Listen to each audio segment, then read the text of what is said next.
For this project, the kick will be divided into an acceleration phase, a mid-swing phase, and a deceleration phase. Although the whole hip action is circumduction, we will try to break that up into planar motions during each of the 3 phases. The starting position for the crescent kick is the front stance. The hip of the kicking leg is in extension, slight lateral rotation, and slight abduction. The knee is in full extension with the quads activated so that the knee does not lock, and the ankle is slightly bent in dorsiflexion.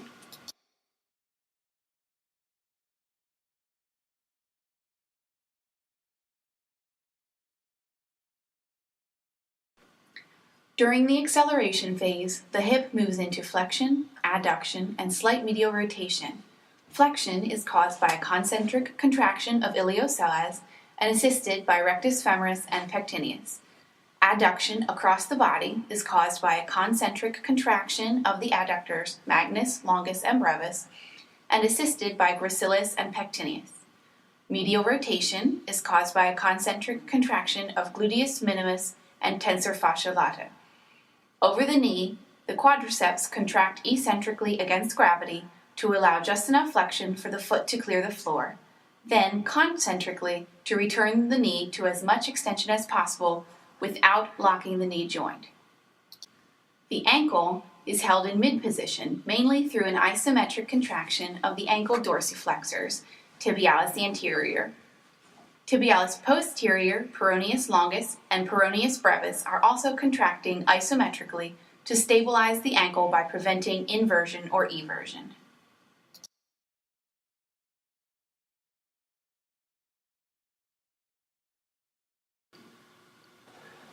The mid-swing is the second phase of the crescent kick.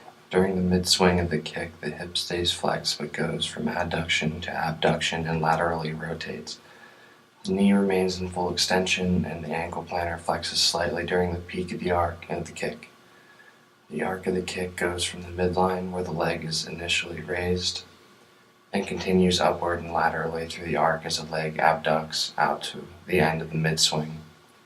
An isometric contraction of the iliopsoas keeps the hip in flexion, and abduction is initiated by a concentric contraction of the gluteus maximus, gluteus minimus, and the tensor fascia lata. The knee is held in isometric contraction of the quads, and the ankle is held in an isometric contraction of the ankle dorsiflexors in mid-position.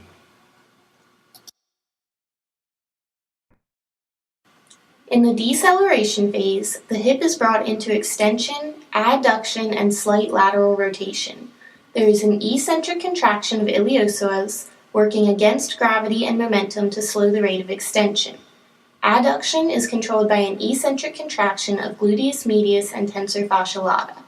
Lateral rotation is controlled by a concentric contraction of gluteus medius and sartorius. As the knee descends downward, it goes into a position of very slight flexion, which is caused by an eccentric contraction of quadriceps femoris. As the kicking leg lands on the floor, the knee straightens back into extension but is not fully locked. During most of the deceleration phase, the ankle is held in mid-position through isometric contraction of the tibialis anterior. As the foot makes contact with the ground, it goes into slight dorsiflexion, with gastrocnemius and soleus working eccentrically against the weight of the body to control the movement.